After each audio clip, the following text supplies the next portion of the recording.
In this step-by-step guide, you'll learn how to convert any STL file to GLTF format using MiConvert's free online converter. Step 1. Open Google and type STL to GLTF MiConvert.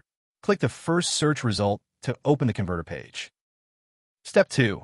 You should now see the STL to GLTF converter page.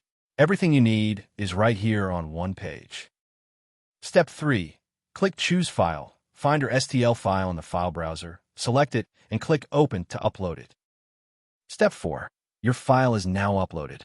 Review the details shown on screen, then click Convert Now to start converting. Step 5. Wait for the conversion to finish. The progress bar shows how much is done.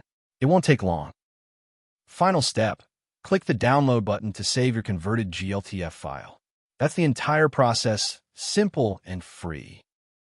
You've just converted STL to GLTF in under a minute. Visit MiConvert.com for more tools. Subscribe for more guides.